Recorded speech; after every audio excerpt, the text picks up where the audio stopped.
చేసుకుందాం. పోయిన శుక్రవారం నేను దావీదు యొక్క బలిపీఠం గురించి దేవుని వాక్యాన్ని మీ మధ్యలో నేను పంచుకోవడం జరిగింది. దావీదు శ్రేష్టమైన బలిని అర్పించినప్పుడు ఏమాగిపోయిందండి?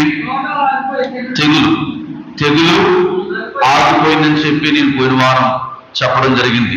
ఈరోజు మరొక మాట మీకు తెలియచేయాలని నేను ఆశపడతా ఉన్నాను. 2వ దినవృత్తాంతములు 7వ అధ్యాయము 1 నుండి 4 వచనాల్లో ఉన్న వృత్తాంతాన్ని మనం ధ్యానం చేద్దాం. సొలొమోను, ఎవరైనా ఒక్కరు చదవండి. తాను చేయు ప్రార్థనను ముగించినప్పుడు అగ్ని ఆకాశముల నుండి దిగి దహన బలులను ఇతరమైన బలులను దహించెను. యెహోవా తేజస్సు మందిరము నిండా నిండెను. యెహోవా తేజస్సుతో మందిరము నిండినందున యాజకులు అందులో ప్రవేశింపలేకయుండిరి. అన్నీయు యెహోవా తేజస్సును మందిరము మీదకి దిగగా చూచి ఇశ్రాయేలులందరూ సాష్టాంగ నమస్కారము చేసి, యెహోవా దయాళుడు, ఆయన కృప నిరంతరముడునని చెప్పి ఆయనను ఆరాధించి స్తుతించిరి. 4వ వచనం. రాజును జనులందరూ యెహోవా ఎదుట బలులు అర్పించిరి. దేవునికి స్తోత్రం కలుగును గాక. హల్లెలూయా, హల్లెలూయా. పోయిన వారం ఓర్నా అనే ఒక వ్యక్తి దగ్గర దావీదు గారు ఏం చేశారని చెప్పాను? 50 తులముల బంగారాన్ని ఇచ్చి ఏం చేశాడు? స్థలం కొన్నాడు. స్థలము కొని అక్కడ యెహోవా నామం ఏం చేశాడు? ప్రార్థన చేశాడా? బలిపీఠం కట్టాడా? బలిపీఠం కట్టాడు. కట్టి ఏం చేశాడు? ప్రార్థన చేసినప్పుడు తెగులు ఆగిపోయింది. అంటే దేవునికి మనం ఇచ్చే సమయమైనా, దేవునికి ఇచ్చే కానుకైనా, ఏదైనా కూడా ఎలా అర్పించాలని చెప్పాను? శ్రేష్టమైంది. పుచ్చిపోయింది, కుళ్ళిపోయింది, పాడైపోయింది, చిరిగిపోయిన వాటిని, పనికిరాని వాటిని, ఎక్కడ చల్లని వాటిని తీసుకొచ్చి కానుకలు పెట్టు టంగ్ టంగ్ అని. ఇప్పుడు కూడా మా వదిన గారు, పాస్టర్ గారు అక్క, అలా ఆయన లారీ డ్రైవర్ కాబట్టి బేటాలు వస్తాయి కదా వాళ్ళకి, కొత్త నోట్లన్నీ కూడా తీసుకొచ్చి ఏం చేసేవాడు అంటే వాళ్ళ భార్యకి ఇచ్చేవాడు అనమాట. ఆదివారం రాగానే ఆమె ఏం చేసిందంటే కొత్త నోటు దేవుని సన్నిధిలో కానుక అర్పించి. ఎందుకంటే దేవునికి ఎప్పుడు కూడా పాతది, చిరిగిపోయింది, పాడైపోయింది, కన్నాల పడ్డది దేవునికి ఇవ్వకూడదు. కొత్తది, శ్రేష్టమైనది ఇవ్వాలని చెప్పి అలా ఇచ్చేదనమాట. పోయిన వారం ఆ మాటలు నేను చెప్పాను. ఎప్పుడైతే దావీదు అలా శ్రేష్టమైనది దేవునికి అర్పించాడో, దేవుని మహిమ ఎన్ని సంవత్సరాలు ఉందని చెప్పాను? 400 సంవత్సరాలు దేవుని మహిమ అలా ఉండిపోయిందంట. దేవునికి స్తోత్రం కలుగును గాక. ఇప్పుడు చూడండి, దావీదు బలిపీఠం కట్టినప్పుడేమో తెగులు ఆగిపోయింది. సొలొమోను గారు మందిరం కట్టినప్పుడు ఏమొచ్చింది? దేవుని మహిమ వచ్చింది. రెండింటికి కూడా ఒకే కీ పాయింట్ ఉంది. ఏంటి? శ్రేష్టమైన బలి. దావీదు అర్పించిన దానికి, సొలొమోను అర్పించిన దానికి రెండు కూడా మధ్యలో ఉన్నది ఏంటంటే శ్రేష్టమైనది, దేవునికి అంగీకార యోగ్యమైనది వారు అర్పించారు. అప్పుడు ఏమైందంటే ఆకాశం నుండి ఏమొచ్చిందండి? అగ్ని వచ్చింది. ప్రియమైన వారులారా గమనించండి, బలిపీఠం మీద అగ్ని దిగి రావడానికి సొలొమోను గారు ఒక పని చేశాడు. ఏ పని చేశాడంటే 7 రోజులు ఆయన ప్రతిష్ఠ చేసుకున్నాడు. ఎన్ని రోజులు? 7 రోజులు. 7 రోజులు కూడా ఆయన ప్రతిష్ఠ చేసుకుని ఏం చేశాడంటే పండుగ చేశాడు అన్నమాట. 7 రోజులు కూడా 7 రోజులు ప్రతిష్ఠించుకున్నాడు. 7 రోజులు కూడా ఆయన ఏం చేసుకున్నాడంటే పండుగను ఆచరించాడు. పండుగ అయిపోయిన తర్వాత చివరి ఆఖరిలో ఏం చేశాడంటే ఇదిగో మోకాళ్ళ మీద పడి ప్రార్థన చేయడం మొదలుపెట్టాడు. హల్లెలూయా. దేవునికి ప్రతిష్ఠించుకున్నాడు కదా, పండగ చేశాను కదా, ఇంకా అయిపోయిందిలే అని చెప్పి చేతులు దులుపుకోలేదండి. దేవునికి తనను తాను ప్రతిష్ఠించుకున్న తర్వాత, పండగను ఆచరించిన తర్వాత ఏం చేశాడంటే మోకాళ్ళ మీద పడి ప్రార్థన చేయడం మొదలుపెట్టాడు. ఎప్పుడైతే మోకాళ్ళ మీద పడి ప్రార్థన చేయడం మొదలుపెట్టాడో, ప్రార్థన ముగించకుండానే ఆకాశము నుండి అగ్ని దిగి వచ్చి. గమనించండి ప్రియమైన వారులారా, ఈరోజు మన కుటుంబాల్లో కావచ్చు, మన సంఘంలో కావచ్చు, మనం ప్రతి ఆదివారం దేవుని సన్నిధికి వస్తున్నాం. అంటే మనం ప్రతిష్ఠించుకున్నాం. దేవుని వాక్యం కూడా మోషే ధర్మశాస్త్రం ఏం చెప్పింది? 6 దినాలు కష్టపడి 7వ దినము విశ్రాంతి దినం కాబట్టి మీరు దాన్ని పరిశుద్ధంగా ఆచరించండి. మనం ఆ వాక్యానుసారంగా మనం ఏం చేస్తున్నామంటే ఆదివారం ఆరాధనకు వస్తున్నాం, శుక్రవారం ప్రార్థనకు వస్తున్నాం, నెలలో చివరి రాత్రి ఆన్లైన్ చేస్తున్నాం. అయినా కూడా ఎందుకని మన కుటుంబాల్లో అగ్ని దిగి రావడం లేదు? ఆనాడు ఏలియా ప్రార్థన చేస్తే బలిపీఠం కడితే ఆకాశం నుండి అగ్ని దిగొచ్చింది. మరి ఈరోజు మనం దేవుడు చెప్పిన మాట ప్రకారం మనం జీవిస్తున్నాం, ఆయన చెప్పిన ఆజ్ఞల ప్రకారం మనం నడుస్తున్నాం. ఎందుకని పరిశుద్ధాత్మ అగ్ని మన మధ్యలోనికి దిగి రావడం లేదు అని అంటే, చూద్దాం ఒకసారి యెషయా గ్రంథం 6వ అధ్యాయం 5వ వచనంలో అంటాడు, నేను అపవిత్రమైన పెదవులు గలవాడను, అపవిత్రమైన పెదవులు గల జనుల మధ్య నివసించువాడను, నేను నశించితిని, రాజును సైన్యములకు అధిపతి అయిన యెహోవాను నేను కన్నులార చూచితినని అనుకుంటుని. ఏంటంటండి? ఎందుకని ఈరోజు మన కుటుంబాల్లో, మన సంఘములలో దేవుని అగ్ని ఎందుకు దిగి రావడం లేదంట? మనం ఎలాంటి పెదాలతో మనం ప్రార్థన చేస్తున్నాం? అపవిత్రమైన పెదవులతో మనము దేవుణ్ణి అడుగుతున్నామేమో. దేవుని ఆజ్ఞ ప్రకారం నడుస్తూ ఉన్నాం, బాగానే ఉంది. ఆదివారం ఆరాధనకు వస్తున్నాం, అన్ని చేస్తున్నాం, మంచిగానే ఉంది. దేవునికి ఇచ్చే విషయంలో మరి దశమ భాగం ఇస్తున్నాం, బాగానే ఉంది. ప్రతిష్టార్పణలు తీసుకొస్తున్నాం, బాగానే ఉంది. ప్రభుకి ఇచ్చే విషయంలో ఎక్కడ కూడా వెనకంచి పెట్టలే, అన్ని చేస్తున్నాం. కానీ ఎందుకని పరిశుద్ధాత్మ దేవుడు దిగి రావడం లేదనంటే అపవిత్రమైన పెదవులు. ఇంకా మన నోరు పరిపూర్ణమైన పరిశుద్ధతలోకి రాలేదు. ఇంకా దేవునికి ఆయాస్యకరమైన ఏదో మనం మాట్లాడుతున్నాం. బూతులు కావచ్చు, వ్యర్థమైన మాటలు కావచ్చు, అక్కడ మాటలు ఇక్కడ మాటలు చెప్పి అంతర్గతతనం విధానం కావచ్చు, కుటుంబాల్లో చిచ్చు పెట్టే విధానం కావచ్చు, మన నాలుక సరైన విధానంలో మనము ఉపయోగించకపోవడం ద్వారా చిన్న అవిధేయత కూడా దేవుని సన్నిధిని ఏం చేస్తుంది? ఆపేస్తుంది. దేవుని అగ్ని దిగి రాకుండా ఆపివేస్తుంది. నెబుకద్నెజరు ప్రియమైన వారులారా, దేవుడు తనను రాజుగా చేస్తే ఒక ఉన్నతమైన స్థితిలో పెడితే నెబుకద్నెజరు ఏం చేశాడు? తనకున్న పదవులు బట్టి, తనకున్న అధికారాన్ని బట్టి, తనకున్న గొప్పతనాన్ని బట్టి ఏం చేశాడంటే గర్వించాడు. దేవుడు ఏం చేశాడు? తీసి పక్కన పెట్టి గడ్డి ఏం చేశాడు అంతే. హల్లెలూయా. నువ్వు రాజు అయితే నాకేందయ్యా, నువ్వు గొప్పవాడు అయితే నాకేంటి, నువ్వు ఎన్ని పదవులు గడిస్తే నాకేంటి, నీకేమి లేదు, తగ్గింపు జీవితం లేదు. ఈ ఆధిక్యతను, ఈ అధికారాన్ని, ఈ తలాంతులు ఇచ్చింది నేనే కదా. నువ్వు గర్విస్తే దేవుడు ఊరుకుంటాడా? ఊరుకోడండి. ఏం చేశాడంటే గడ్డి మేయించాడు. ప్రియమైన వారులారా గమనించండి, ఈరోజు మన కుటుంబంలో దేవుని యొక్క అగ్ని దిగి రావాలంటే మన పెదవులు సరిగా ఉండాలి. మన నోటి మాటలు ఏ విధంగా ఉండాలండి? పరిశుద్ధంగా మనం ఉండాలి. పరిశుద్ధమైన మాటలే మన నోటి నుంచి రావాలి. దేవుని యొక్క స్తుతియే మన నోటిలో ఉండాలి.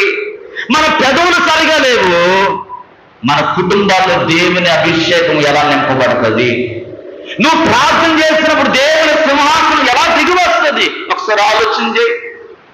ఒకసారి నువ్వు మనసు పెట్టి ఆలోచన చేయి.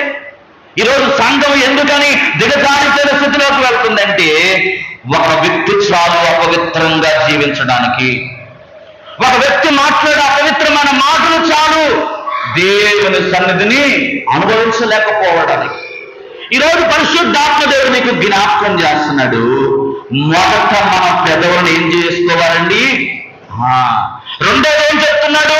అపవిత్రమైన పెదవుల గల జనుల మధ్య మీరు నీ ఆధ్యాత్మిక జీవితాన్ని పాడు చేసే వ్యక్తులు ఎవరైతే ఉన్నారో వారితో దూరంగా ఉండడం నీకు చాలా మంచిది. అటువంటి వారితో నువ్వు సహవాసం చేయకపోవడం నీకు చాలా మంచిది.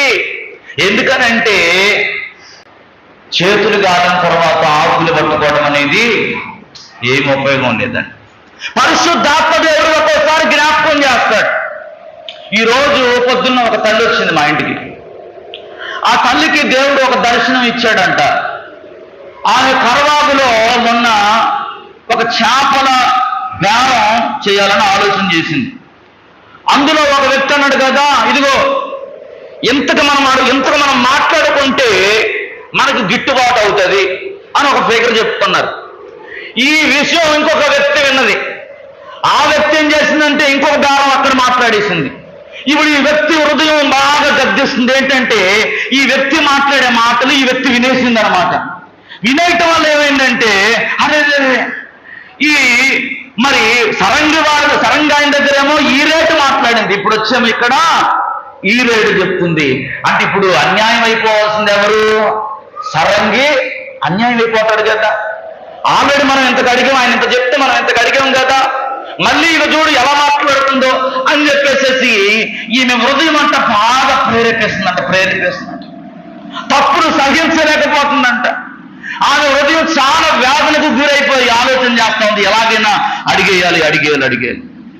అయితే అడిగేయటం వల్ల ఏమొచ్చిందంటే తగాద వచ్చేసింది. గొడవ వచ్చేసింది.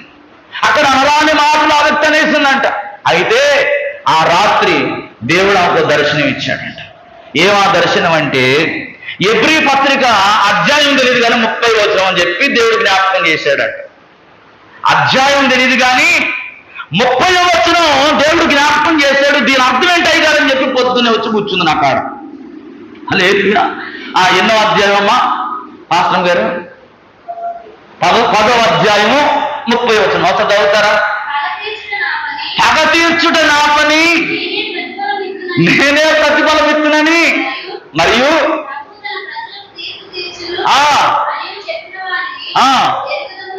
అది ఏమన్నాడు?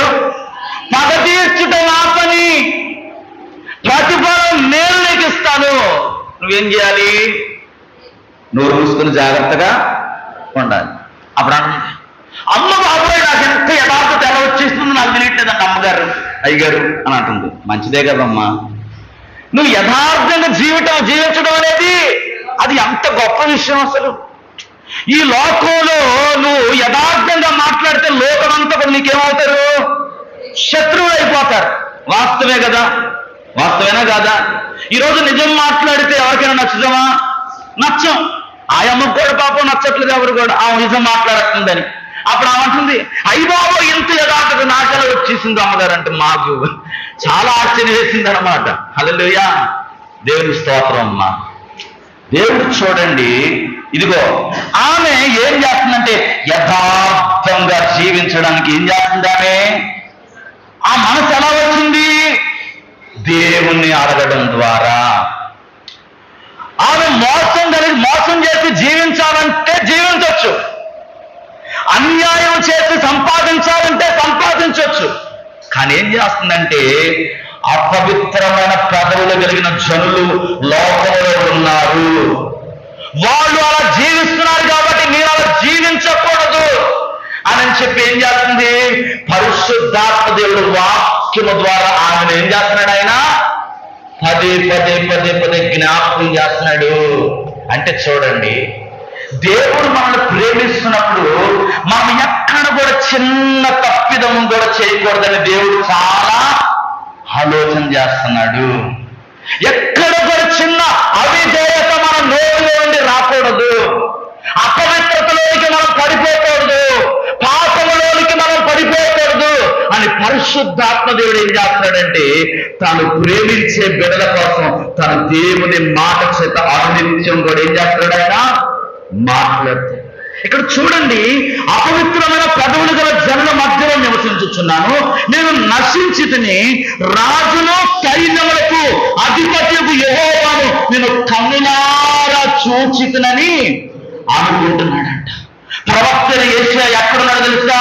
దేవుని సన్నిధిలోనే ఉన్నాడు. ఆయన దేవునితో సహవాసం చేస్తున్నాడు. ఆయన ఒక ప్రవక్త అనగా పంపబడిన వాడు అని అర్థం. హల్లెలూయా, పంపబడిన వాడుగా ఉన్నాడు. దేవుని యొక్క సందేశాన్ని సంఘానికి ఒక గొప్ప పని చేస్తున్నాడు ప్రవక్త. కానీ ఆయన ఏమనుకుంటున్నాడు తెలుసా? నేను దేవుణ్ణి కనులారా చూస్తున్నాను అని అపోహలో బ్రతుకుతా ఉన్నాడనమాట. ఈరోజు చాలా మంది కూడా అనుకుంటున్నారు, నేను ప్రార్థన చేస్తున్నాను, నేను దేవుడిని ఆరాధన చేస్తా ఉన్నాను, నేను దేవుడికి అనేకమైనవి అర్పిస్తా ఉన్నాను. మంచిదే, సూపర్, వెరీ గుడ్. కానీ దేవుడు నీతో మాట్లాడు. అయినా కూడా ఎందుకని దేవుని అగ్ని దిగి రావటం లేదు? ఆనాడు భక్తులు ప్రార్థన చేస్తే అగ్ని దిగి వచ్చింది. ఈ రోజు నువ్వు ప్రార్థన చేస్తున్నావు కానీ ఎందుకని అగ్నిని నువ్వు చూడలేకపోతున్నావు? రెండవది ఏంటంటే, ఈ 2వ వచనంలో మనం చదివితే, దినవృత్తాంతంలో మనం చదువుకున్న 7వ అధ్యాయం 2వ వచనం ఏమంటున్నాడు? యెహోవా తేజస్సుతో మందిరము నిండినందున యాజకులందరూ కూడా ఏం చేయలేకపోయారండి? ప్రియమైన వారు గమనించండి, అగ్ని బలిని ఏం చేసిందంటే కాల్చి వేసింది. వెంటనే కూడా యెహోవా మహిమ ఏమైందండి? మందిరాన్ని కమ్ముకుంది. యాజకులు అందులో ఆ మహిమ ఎప్పుడైతే దేవుని మందిరాన్ని కమ్ముకుందో యాజకులంట ఆ మందిరములోనికి వెళ్ళకపోయారు. దీని అర్థం ఈ రోజు మనం జ్ఞాపకం చేసుకోవాలి ఏంటంటే, 2వ దినవృత్తాంతాలు 5వ అధ్యాయం 14వ వచనం అంటాడు, అప్పుడు ఒక మేఘము యెహోవా మందిరము నిండెను, యెహోవా తేజస్సుతో దేవుని మందిరము నిండుకొనగా సేవ చేయుటకు యాజకులు ఆ మేఘమున్న చోట. ఈరోజు మా జీవితం అనే మందిరములో అగ్ని లేకపోతే ఏముండదండి? మహిమ ఉండదు. మన జీవితం అనే ఈ మందిరం దేవుని యొక్క మహిమతో ఎప్పుడు కూడా ఏం చేయబడాలి? నింపబడాలి. దేవుని ఆత్మచేత మనం ఎప్పుడు కూడా నింపబడాలి. దేవుని ఆత్మచేత నింపబడిన వారి జీవితాల్లోనికి సాతానుడు వస్తాడా? రాడు. అపవిత్రాత్మలు పడతాయా? పట్టవు. నీ జీవితంలో ఏ శత్రువు కూడా నీ ఎదుట జయము పొందకుండా ఉండాలంటే నీవు ఎప్పుడు కూడా ఏం చేయబడాలి? దేవుని మహిమ చేత నీవు నింపబడాలి. దేవుని మహిమ ఉన్న చోట ఏది కూడా మనల్ని ముట్టుకోలేదండి. ఏ సాతాను శక్తులు, ఏ అపవిత్రాత్మలు, ఏ చాతబడి, ఏ చెల్లండి శక్తులు మన మీద ఏలుబడి చెయ్యవు. ఈరోజు ప్రియమైన వారు గమనించండి, ఆనాడు ప్రవక్తల యొక్క నీడ పడితేనే ఎండిన ఎముకలు జీవంతో లేపబడితే ఈరోజు ఈరోజు అనేక దినాల నుండి నువ్వు ప్రార్థన చేస్తున్నావు, ఎన్నో ఏండ్ల నుంచి నువ్వు దేవుని వెంబడిస్తున్నావు. అయితే ఈరోజు ఎందుకని కొన్ని శోధనలు నువ్వు జయించలేకపోతున్నావు? ఎందుకని కొన్ని బలహీనతలు నువ్వు జయించలేకపోతున్నావు? ఎందుకని కొన్ని సమస్యల నుంచి నువ్వు బయటికి రాలేకపోతున్నావు అంటే నువ్వు ఇంకా దేవుని మహిమతో నింపబడలేకపోవడం వల్ల. ఆనాడు దేవుని మందిరము మహిమతో నింపబడ్డప్పుడు యాజకులు లోపలికి వెళ్ళలేకపోయారంటండి. ఆ మహిమ అలాగే కూడా మందిరం అంతా కూడా కప్పబడి ఉన్నది. ఈరోజు మన జీవితంలో మహిమ అనేది ఉందా? దేవుని ప్రసన్నత చేత మనం నింపబడుతున్నామా లేదా?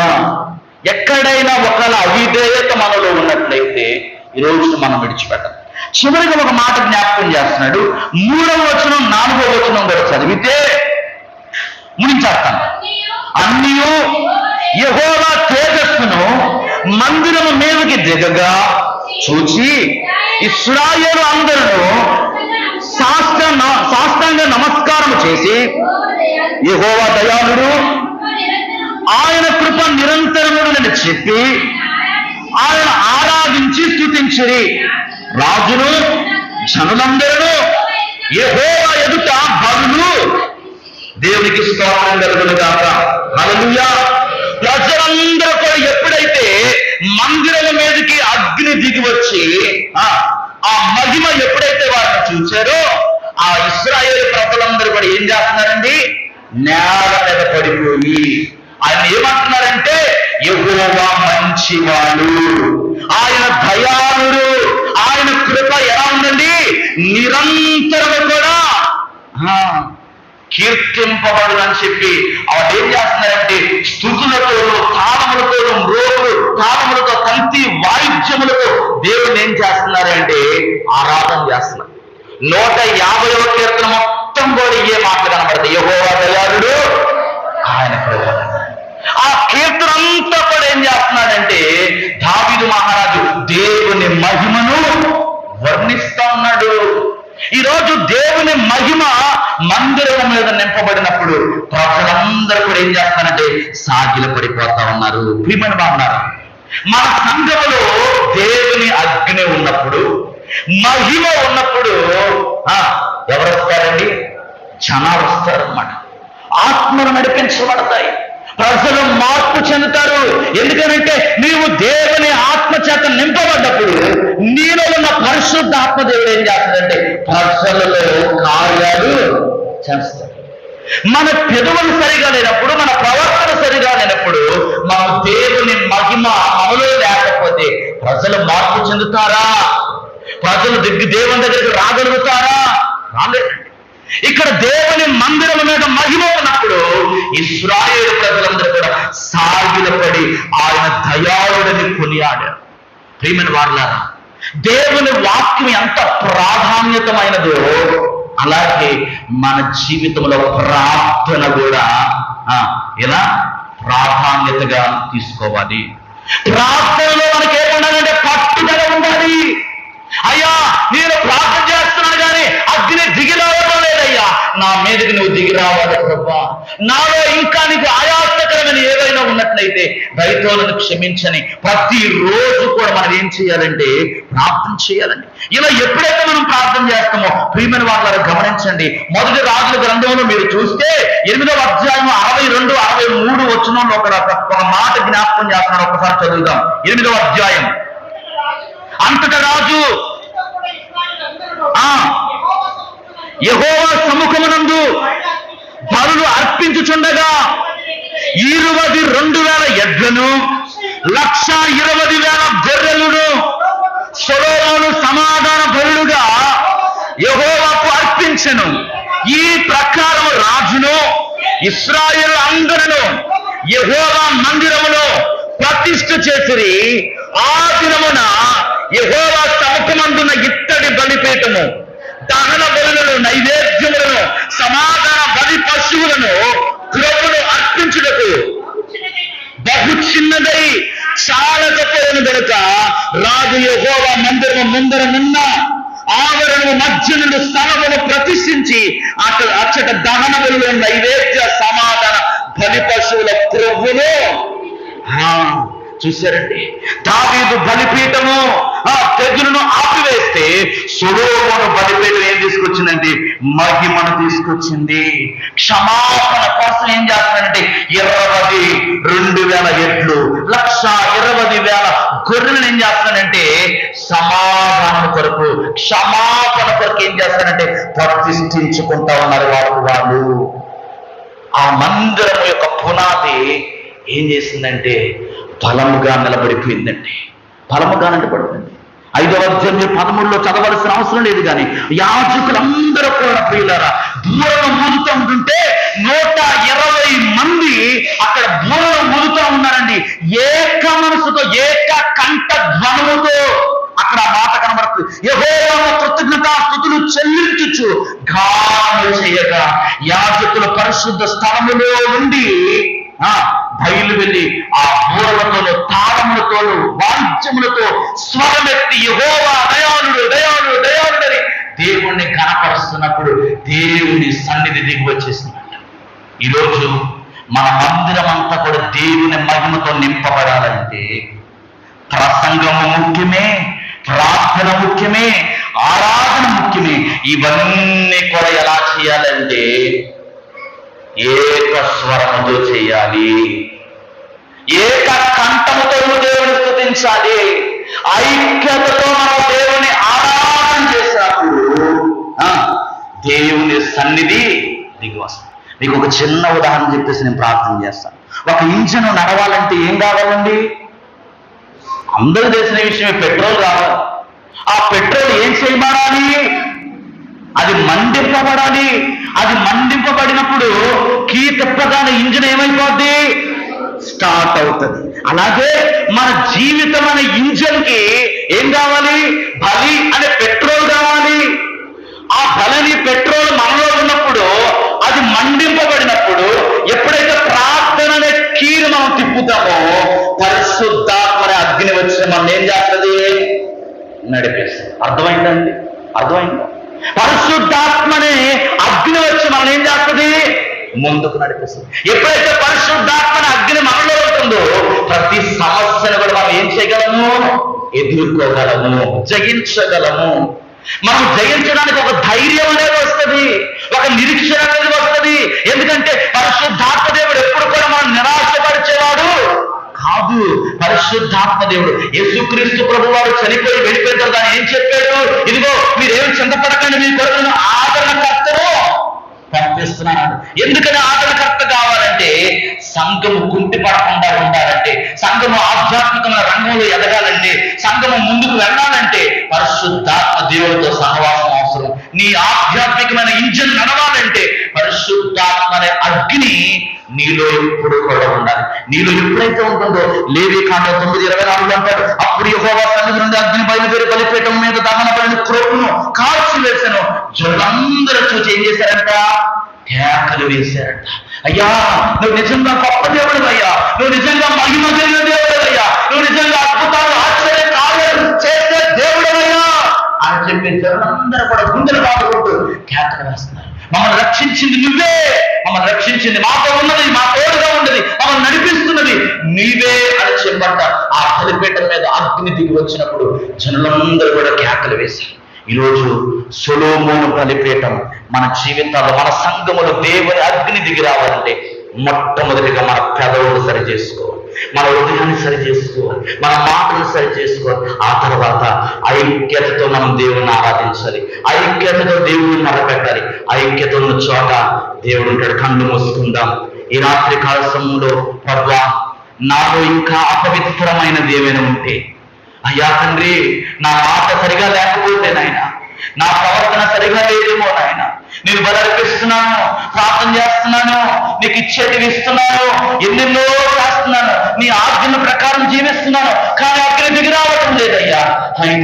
ఎందుకంటే ప్రభువా, ఇదిగో నా పెదవులు అపవిత్రంతో నింపబడి ఉన్నవి, అపవిత్రమైన జనులతో నేను సహవాసం చేస్తున్నానయ్యా, వెళ్ళకూడని స్థలాలకు నేను వెళ్తున్నానయ్యా, ఉండకూడని ప్రదేశాల్లో నేను ఉంటున్నానయ్యా, అయ్యా చేయకూడని పనులు నేను చేస్తున్నానయ్యా.